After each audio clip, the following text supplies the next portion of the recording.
Hello again.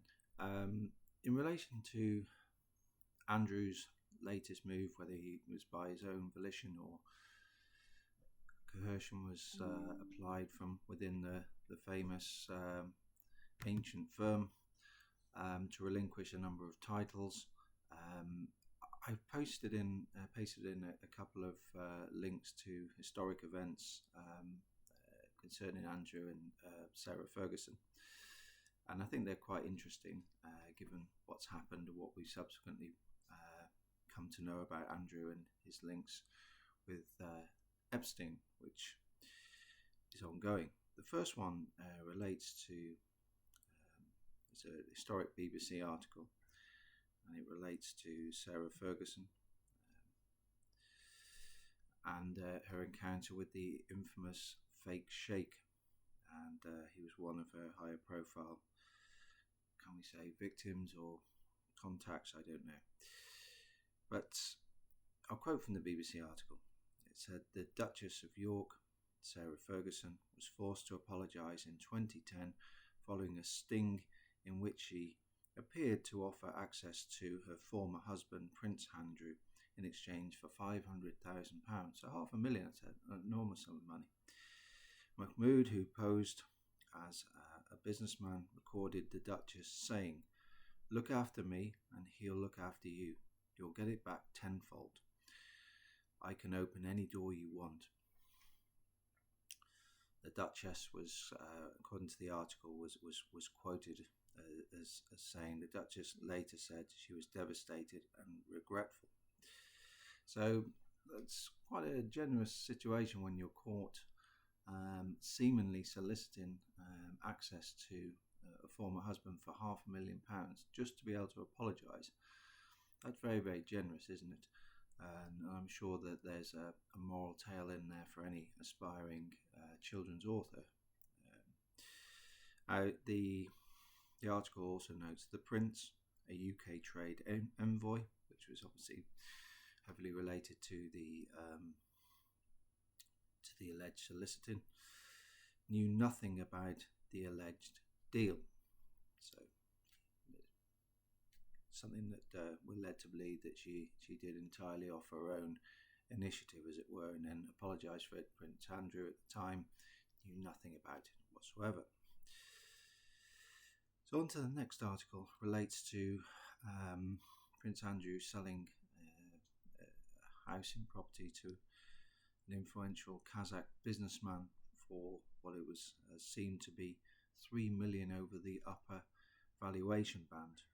And this was, of course, we're led to believe, was entirely coincidental that Andrew was conducting business with Kazakhstan and a number of influential businessmen in that time, in a role he was appointed to do.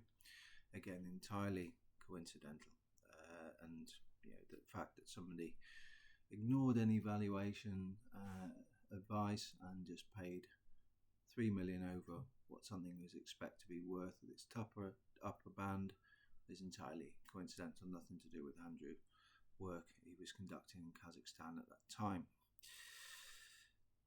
Now, of course, a lot's happened since then, and it's quite interesting time to reflect on these incidents in the past. Now, I want to flip to the second witness statement of the China spy trial, alleged China spying trial, that collapsed. The second statement by Matthew Collins, the one that, as far as I can see it, was dated 21st of February 2024, and was his effectively position of how he saw things between the 28th of December 2021 and February 2023.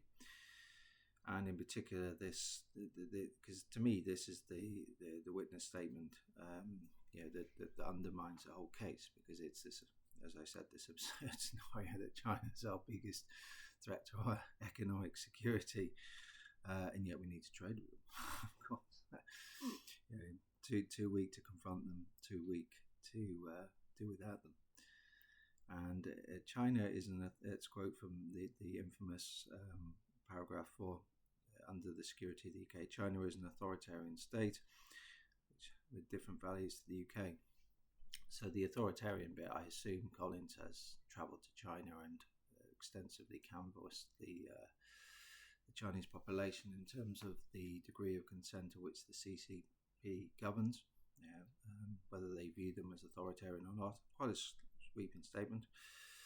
That if we look at the term authoritarian, it's somewhat interesting term to use, because if we look at the recent news about the gross abuse of terrorist legislation, online safety bill, and we're told the digital IDs, which will be compulsory, incidents such as George Galloway being stopped at Gatwick Airport, not being told why he's stopped, told that he's not under arrest, can't leave, held for 5 hours by officers with firearms, and told that if he doesn't answer the questions, he'll potentially be charged under terrorist legislation. So, yeah, it's quite an interesting term to use, authoritarian state. Whereas I think Britain clearly has a far right prime minister, and remember, I'm using the original political spectrum. I'm not using the perverted one that we're given now. So Britain has a far right authoritarian prime minister, big government, extensive control, extensive surveillance, lack of free speech. So I think that would struggle to stand as well. And look, has moved to this different values to what the UK. Now, what are these UK values, these extensive UK values? Because we've seen, just then with the Andrew and Sarah Ferguson cases, and what they've now evolved into. What are British values? Why are they superior to these alleged authoritarian states? How are they different? Because to me, there are aspects of Britain that look very authoritarian and immensely corrupt. The legal system, of course, is very arbitrary. We don't have free speech. We don't really have a free press. And a decent defence team would, I think, just demolish this. It's kind of an extraordinary hypocritical way of presenting a country, and it's actually this concept of UK or British values. It's something that is very relevant to what we're doing in terms of private assets, in terms of where we've been able to show, or what we will be able to show is the trading of vulnerable people, be it elderly or young, through the court system and into the hands of private equity, and how that fits with ambitions of private assets and the PICE's trading platform. And it's why we've had these coordinated sort of threats from the FCA and a particular local authority we've been studying very intensively for some time. We had a lot of cooperation in that, and as you'll know, originally the FCA's threats started initially through witness intimidation, because I wouldn't provide a witness statement because I was very, very concerned about the way they were misleading the public and the conflicts of interest between a role as a regulator and a prosecutor. The same concerns I could see in the Woodford case and so on. And then, see, as we started to bring this together and see, we've got this very, very inhumane trade of vulnerable people through to private equity, and how this is linked to promotion of private assets, and how it's all embedded in the financial system. And when it comes, there's a few contractual things that hold back at the moment, but that's only temporary. We'll be naming and shaming local authority officials, solicitors, barristers. We'll be naming and shaming those. There's a court official. She's on notice. She knows what's coming, and right the way through to how these sit in private equity. You get these. This is why we've had these coordinated threats, and so we'll be exploring this concept of UK values quite closely. Now, the other aspect, other issue in the news has been, this delayed rape gangs inquiry, and I've addressed this in previous videos and said really they're trying to work out how to push it into a system of managed accountability.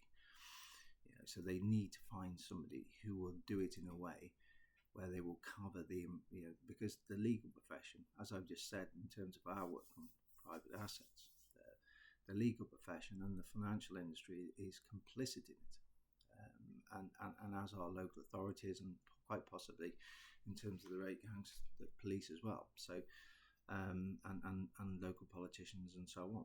So they're trying to get somebody to come in to do it, who will do it in a way which will try to bury that complicity. Because if it's going to be fronted, as these things always are, by a lawyer, that person is not going to want to expose the complicity of their own profession in this appalling trade, which is what we'll be doing, and that's why I've faced coordinated threats, and they've been, the time will come when I'll explain exactly what they are, and the people have been immensely foolish, because they pulled together and muddied two fairly separate things, which has made things going to make things a terrible mess, and have to bring in a lot of additional people in the process of that.